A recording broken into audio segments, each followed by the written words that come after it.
technique financière qu'on va voir dans cette vidéo va te permettre en fait de rapidement rembourser tes dettes en Allemagne. Il faut stopper avec les petits crédits, ok? Stopper avec les petits crédits, ça veut dire quoi? Une fois, j'avais échangé avec un frère dans la communauté et il pouvait avoir, je crois, 5 ou 6 petits crédits. Il part dans telle banque, il a pris un crédit, il devait l'argent à ses amis. Dans le cadre des crédits, il devait encore de l'argent. Ici, il devait encore de l'argent. Et c'était des petites sommes qu'il avait pris partout. Et je vais t'expliquer en fait de... Stop! Avant de continuer, j'ai un message pour toi. J'ai écrit un bouquin intitulé Vivre et investir en Allemagne. Non, c'est pas un bouquin qui t'empêche d'investir en Afrique, mais c'est un bouquin qui t'aide à faire de très bonnes choses sur le territoire, en finance, en investissement et aussi en business. Pour avoir accès à ce bouquin, c'est très simple. Soit tu nous écris sur Instagram, soit tu vas sur notre site simplusfoguet.com ou alors tu nous envoies un message sur Facebook ou sur LinkedIn. Dans tous les cas, sur tous les réseaux sociaux, tu peux entrer en contact avec nous pour obtenir le bouquin. Merci, bye bye. Alors, en fait, quand tu arrives en Allemagne, tu es tenté à prendre des petits crédits. Moi aussi, je suis passé par là, ok? Personne n'est né en étant un génie sur le plan financier. On se développe tous, certains ont eu la chance, en grandissant dans leur famille, ils ont eu des conseils financiers, des principes financiers qui leur permettent de se développer, tu vois. Tu arrives sur le terrain, tu te dis, ok, tu crées la banque te dit, elle va mettre à ta disposition une dispo, 1000 €. Après, un ami te dit, bah, si tu as des problèmes, souvent, moi, je prends la carte de crédit, là, il te donne une ligne de crédit de 2500 €, 3000 €, bam, tu as pris la carte de crédit. Après, tu te rends subitement compte que le dispo, tu as épuisé. La carte de crédit, elle est à 2500 €, elle est ouverte, ou bien elle est découverte. Bref, tu as tout utilisé. Ça continue d'être chaud. Tu vois peut-être un pote ou un gars qui te prête encore 3000 €, ok, tu utilises, ça continue d'être chaud, tu peux perdre ton boulot par exemple. Si tu es étudiant, tu fais 2-3 mois, tu ne travailles pas. Si tu es ingénieur, c'est encore chaud, l'Afrique ne te laisse pas, te pose des problèmes à gauche, à droite, et tu te retrouves encore subitement, bam, tu as encore pris un autre crédit quelque part, c'est pas moi, un autre crédit.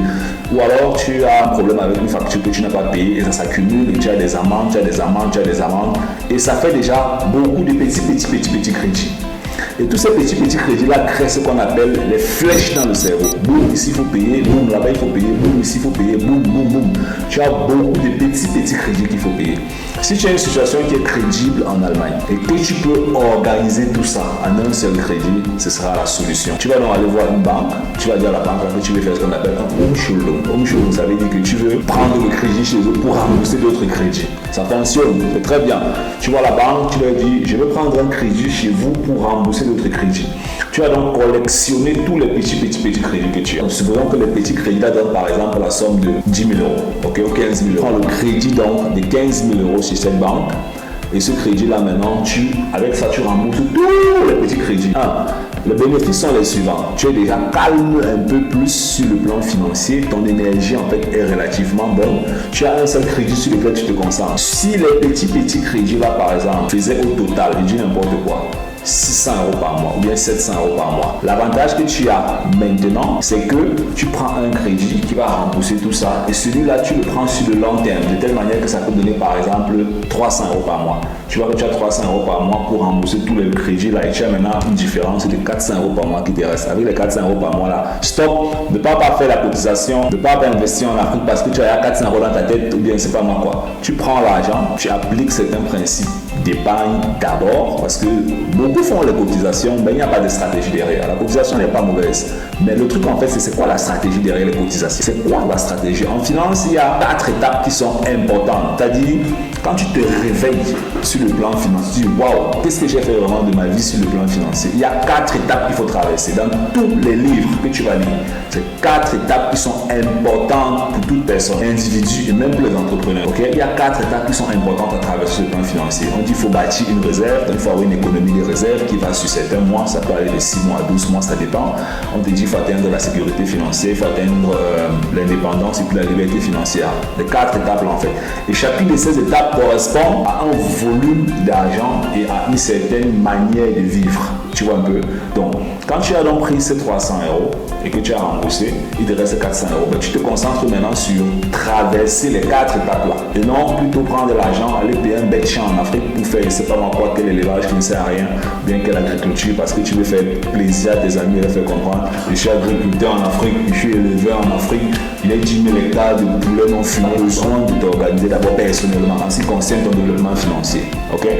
Et plus tu vas t'épanouir toi-même d'abord déjà, en ce qui concerne ton organisation sur le plan financier, plus L'énergie donc qui va ressortir au fond de toi va se dispatcher sur plusieurs éléments autour de toi. Et c'est comme ça que même ces business que tu fais en Afrique pourront avoir une bonne énergie positive parce que ça va de l'intérieur vers l'extérieur. Ok? À l'intérieur, on s'épanouit, on est content, et puis maintenant, cette joie, je ne sais pas comment est-ce que je vais dire ça va maintenant à l'extérieur. C'est toujours de l'intérieur vers l'extérieur, et non de l'extérieur vers l'intérieur. Parce que si ça fonctionne dans le sens inverse, c'est que tous les petits crédits que tu as pris en amont t'auraient déjà rendu terriblement heureux. Mais justement parce que c'est beaucoup et ça t'embrouille, alors là, tu as besoin d'avoir un équilibre intérieur. Donc, il faut un crédit qui va nettoyer tout ça. Tu t'endettes uniquement quelque part. Tu crées une différence de 300-400 euros. Tu prends ça. Tu commences donc à construire ton développement financier en suivant les 4 étapes qui sont importantes. Donc, le conseil, pour résumer la vidéo, le conseil est celui-ci, le conseil final. Si tu as par exemple beaucoup de crédits partout en Allemagne, concentre-toi, tu vas quelque part, tu prends un crédit, tu rembourses tous les crédits là et tu rembourses uniquement le seul crédit que tu as pris. Et quand tu signes le contrat, tu t'arranges à ce que le montant mensuel que tu vas payer par mois là-bas soit petit quand tu compares au montant que tu payais sur la somme de tous les autres crédits. Parce qu'il faut que tu crées une différence qui est un cash flow, qui est une liquidité. Il faut que tu crées une liquidité. C'est avec la liquidité là finalement que tu commences à te développer réellement.